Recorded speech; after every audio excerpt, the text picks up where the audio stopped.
Welcome back viewers. अब जैसे कि एडिट कर लिया हमने पोस्ट को, और डिलीट करना जो है वो इतना मुश्किल नहीं है, बहुत इजी है।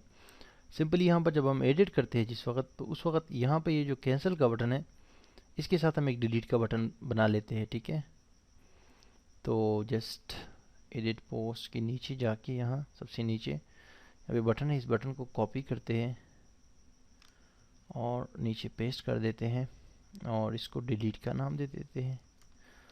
तो कैंसिल को यहाँ पे अपडेट को जो है हम डिफ़ॉल्ट रख देते हैं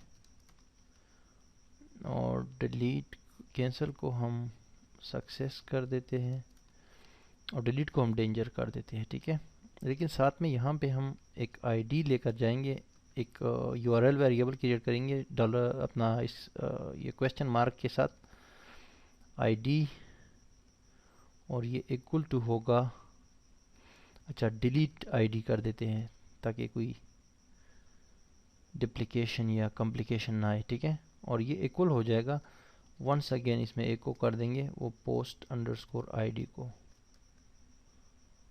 आई थिंक इतना ही है, सिंपल। और इसके नीचे, सबसे नीचे, बल्कि सबसे नीचे भी नहीं, ऊपर ही कर लेते हैं, इस ऊपर वाली जगह पे। ठीक है, यहाँ पे सबसे नीचे यहाँ लिखते हैं कि if is set the underscore get delete underscore ID, अगर ये क्लिक हो तो फिर ये कोड चले जो इसके अंदर है, और कोड सिंपल सा होगा, इतना लंबा नहीं होगा। ठीक है, पहले हम डिलीट अंडरस्कोर आईडी ले लेंगे, लोकल वेरिएबल में सेव कर देंगे गेट की मदद से, लोकल वेरिएबल में सेव हो जाएगी। और नेक्स्ट हमने क्यूरी जो है वेरिएबल लिखना है, और इधर लिखना है delete from post where id is equal to this id, delete underscore id। यही है जी। और नेक्स्ट हम क्या करेंगे, हम कहेंगे कि run is equal to db और डिलीट,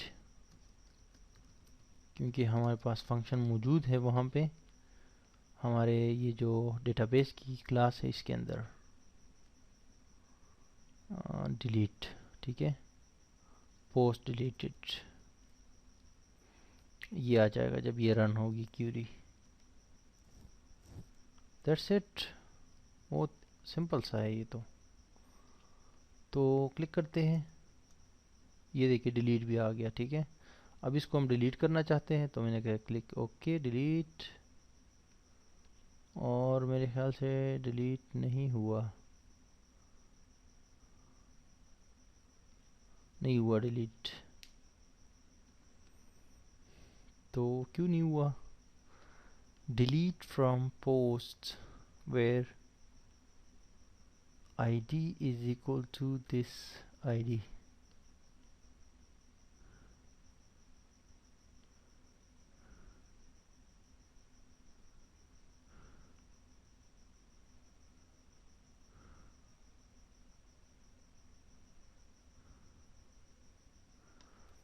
हमने दिया है यहाँ पे इंडेक्स,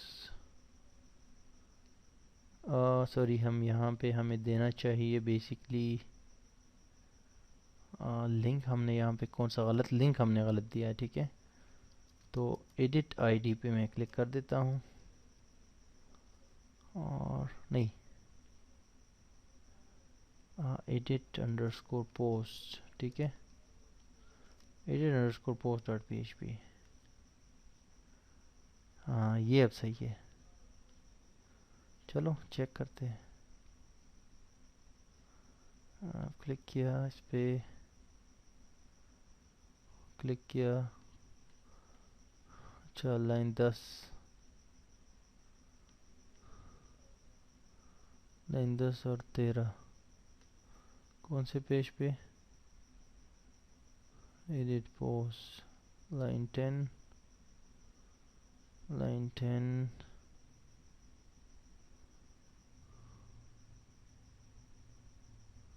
और line 13।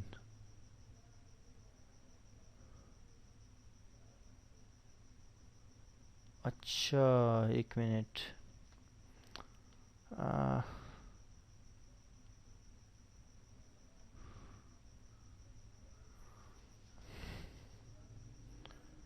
Delete ID edit post dot php।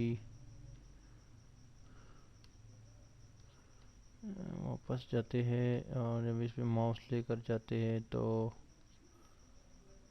एक मिनट, दूसरे वाले पे जाते हैं, आईडी 2 है, ठीक है।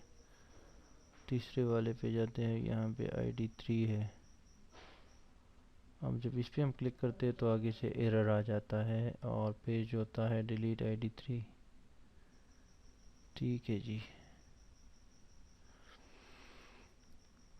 तो एरर तो वैसे नहीं आना चाहिए, लेकिन अच्छा, यहाँ पे मैं एक कमेंट लगा देता हूँ, डिलीटिंग पोस्ट।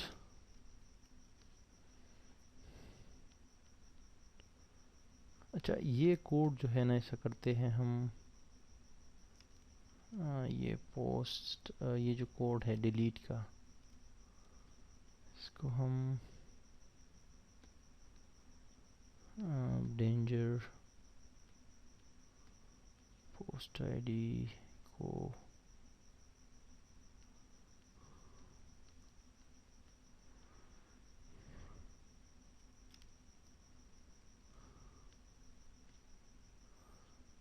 एरर हमारे पास आता है कि undefined indexed ID and CSC docs.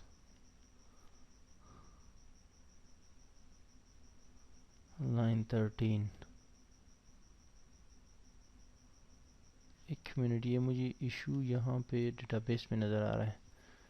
index.php message location,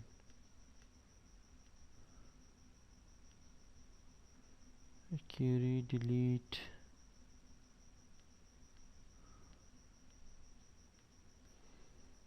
ये सही है, इसमें तो इशू नहीं है।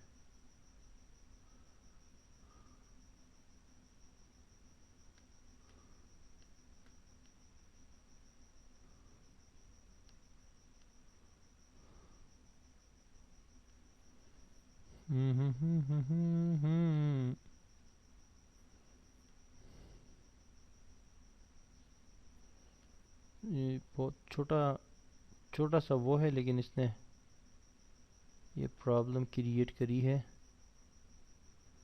क्योंकि ये इतना बड़ा स्क्रिप्ट कोड तो नहीं है।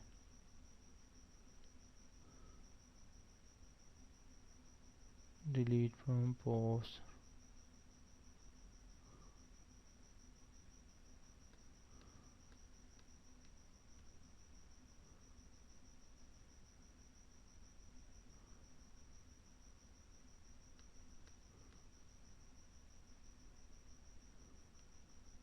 चलो ऐसा करते हैं कि हम इसको दूसरे पेज में कर देते हैं, ठीक है। इसको यहाँ से मैंने वो कर दिया, डिलीट कर दिया, और एक और पेज में मैं इसको सेव कर देता हूँ, डिलीट पोस्ट डॉट php कर देता हूँ, और php स्टार्ट करता हूँ, ठीक है। और इंक्लूड करता हूँ मैं ये जो है हमारे पास चीज़ें, इन सब को मैं इंक्लूड कर देता हूँ, ठीक है। अच्छा जी, अब देखते हैं कि ये क्या होता है। डेटाबेस की ऑब्जेक्ट भी बना लेता हूँ, और अब मैं सिंपली क्या करूँगा कि यहाँ पे जो लिंक है ना, लिंक तो यही, बस अब मैं इस लिंक को यहाँ दे दूँगा, delete underscore post dot php। Control S करके सेव कर दूँगा। और ये अब लिंक जा रहा है डिलीट अंडरस्कोर पोस्ट पे, ठीक है। और ये पोस्ट डिलीटेड और डिलीट भी हो गया। देखिए दूसरा मैं डिलीट करता हूँ, दूसरा भी डिलीट हो गया, ठीक काम कर रहे हैं। यहाँ पे देखिए पहले 6 है तो अब 4 हो गए। अब वहाँ पे क्या इशू था ये कुछ समझ नहीं आया, लेकिन बहरहाल इश्यूज आते हैं और आपके पास उसके दूसरे अल्टरनेटिव्स होते हैं उनको हल करने के लिए। और वो अल्टरनेटिव यहाँ पे ये था कि हमने delete underscore post dot PHP के थ्रू कोड थोड़ा सेपरेट पेज में करके उसको डिलीट कर दिया, ठीक है। अब इसी तरीके से आप कोई भी पोस्ट जो है वो क्लिक करके यहाँ से डिलीट कर सकते हैं। और सेम चीज़ हम अब अप्लाई करेंगे, कैटेगरीज को एडिट भी करेंगे और उनको डिलीट भी करेंगे। तो आई होप इसमें कोई मिस्टेक नहीं थी, लेकिन कोड हमारा सही था, लेकिन वो URL जो है थोड़ा प्रॉब्लम क्रिएट कर रहा था, क्योंकि URL जो है वो चेंज हो रहा था मेरे ख्याल से। तो उस वजह से ये प्रॉब्लम आ रही थी, जो पोस्ट का जो एडिट URL था ना, क्योंकि आपको ट्रैक करना होता है URL को। तो कोड तो आपको वैसे भी कोर्स के साथ मिलेगा, तो कोई इशू नहीं होगा इंशाल्लाह। आप ये सारी चीज़ें वो प्रैक्टिस करेंगे तो सीख जाएंगे। एनीवेज नेक्स्ट लेक्चर में आते हैं और ये कैटेगरी को एडिट भी करते हैं और डिलीट, ये दोनों काम करके फिर आगे लॉगिन सिस्टम पे जाएंगे।